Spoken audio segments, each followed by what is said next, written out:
ఈ రోజు వీడియోలో మనం సంక్రాంతి పండుగ స్పెషల్ గా బియ్యం పిండితో మురుకులు చాలా ఈజీగా ఎలా చేసుకోవాలో చూద్దాం. నేను మీ Manju, welcome to Flavours by Manju. మురుకులు చేసేటప్పుడు చాలా మందికి గట్టిగా వస్తుంటాయి కదా, అలా గట్టిగా రాకుండా క్రంచీగా, క్రిస్పీగా, పర్ఫెక్ట్ గా రావాలి అంటే నేను చెప్పిన కొలతలతో చేసుకొని చూడండి. మరి ఎలా చేసుకోవాలో చూసేద్దామా?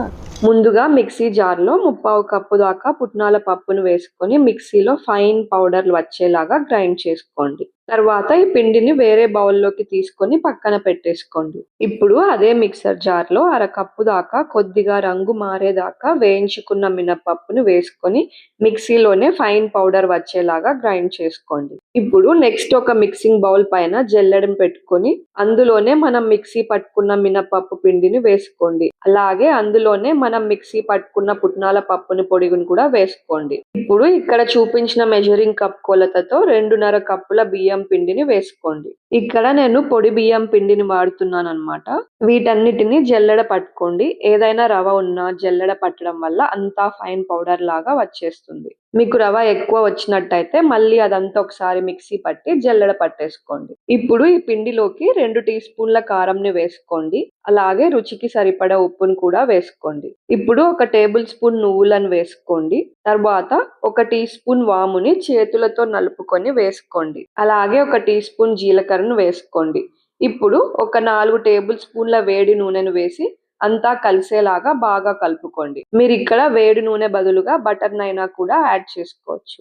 అంతా పిండిని కలుపుకున్న తర్వాత పిండిలో ఉప్పు కారం సరిపోయిందో లేదో చూసుకోండి. ఏదైనా తక్కువ అయితే వేసుకొని మళ్ళీ కలుపుకోండి. ఇప్పుడు పిండి కలపడానికి తగినన్ని వేడి నీళ్ళని తీసుకొని కొద్దిగా వేసుకొని ముందుగా స్పూన్తో కలుపుకోండి. తర్వాత పిండిని చేత్తో వత్తుకుంటూ సాఫ్ట్‌గా కలుపుకోండి. ఇక్కడ పిండి అనేది మరీ గట్టిగా కాకుండా, సాఫ్ట్‌గా కాకుండా మురుకులు చేసుకోవడానికి వీలుగా వచ్చేలాగా సాఫ్ట్‌గా కలుపుకోండి. ఇప్పుడు ఆయిల్ అప్లై చేసుకున్న మురుకుల గొట్టాన్ని తీసుకొని, తర్వాత మనం కలిపి పెట్టుకున్న పిండిని కొద్దిగా తీసుకొని మురుకుల గొట్టంలో కొంచెం వెల్తిగా పెట్టుకోండి.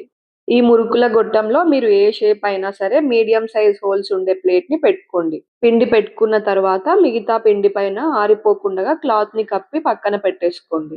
ఇప్పుడు డీప్ ఫ్రై తగ్గ ఆయిల్‌ని వేడి చేసుకోండి. ఆయిల్ కాలిందో లేదో ఒక చిన్న పిండి ముద్దను వేసి చూసుకోండి. చూసారుగా, ఆయిల్ బాగా ఫ్రై అయింది. పిండి ముద్ద పైకి తేలింది.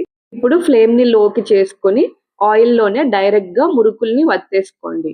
లేదంటే ఒక పేపర్ మీద కానీ, కవర్ మీద కానీ ఆయిల్ అప్లై చేసుకొని నచ్చిన సైజులో మురుకుల్ని వత్తుకొని తర్వాత వాటిని ఆయిల్‌లోకి వేసి ఫ్రై చేసుకోవచ్చు. ఇలా మీకు ఏది ఈజీగా అనిపిస్తే ఆ ప్రాసెస్‌లోనే మురుకుల్ని చేసేసుకోండి. నేనైతే ఇక్కడ డైరెక్ట్‌గా ఆయిల్‌లోనే వేసుకొని ఫ్రై చేసుకుంటున్నానండి. ఇలా మురుకుని వత్తుకున్న తర్వాత మంటని మీడియం ఫ్లేమ్‌లోకి టర్న్ చేసుకొని 2 వైపులుగా క్రిస్పీగా, ఈవెన్‌గా వచ్చేలాగా ఫ్రై చేసుకోండి. 2 వైపులుగా బాగా ఫ్రై అయిన తర్వాత నూనెలో నుండి తీసేసుకొని నూనెనంతా బాగా స్ట్రెయిన్ చేసేసి వేరొక గిన్నెలోకి వేసేసుకోండి. నెక్స్ట్ ఇప్పుడు ఇంకొక చుట్ట కింద మురుకుల్ని వత్తేసుకోవడమే. మురుకుల్ని ఎక్కువసేపు ఫ్రై చేసుకోకూడదు, అలాగే తక్కువసేపు ఫ్రై చేసుకోకూడదు. ఎక్కువసేపు ఫ్రై చేస్తే గట్టిగా వచ్చేస్తాయి, అలాగే తక్కువ టైం ఫ్రై చేస్తే లోపల పిండి లాగా అలాగే వచ్చేస్తాయి. ఇలాగే పిండి అంతా అయిపోయే వరకు మురుకుల కింద వత్తేసుకొని కాల్చుకొని పక్కన పెట్టేసుకోండి. అన్ని మురుకుల్ని కాల్చుకున్న తర్వాత చల్లార్చుకొని ఎయిర్ టైట్ బాక్స్ లో పెట్టేసుకుంటే ఒక 10 నుండి 20 రోజుల దాకా చాలా ఫ్రెష్ గా ఉంటాయి. ఈసారి మీరు కూడా ఈ పండక్కి మురుకుల్ని నేను చెప్పిన విధంగా ట్రై చేసి చూడండి. చాలా ఈజీగా మురుకుల్ని మీరు కూడా చేసేసుకోవచ్చు. మీరు ట్రై చేశాక మీకు ఎలా కుదిరాయో కమెంట్ చేయండి. ఈ వీడియో నచ్చితే లైక్ చేయండి, మీ ఫ్రెండ్స్ కి, రిలేటివ్స్ కి షేర్ చేయండి. మరిన్ని టేస్టీ రెసిపీస్ కోసం నా ఛానల్ ను సబ్స్క్రైబ్ చేసుకోవడం మర్చిపోవద్దు. మళ్ళీ ఇంకొక వీడియోలో కలుద్దాం.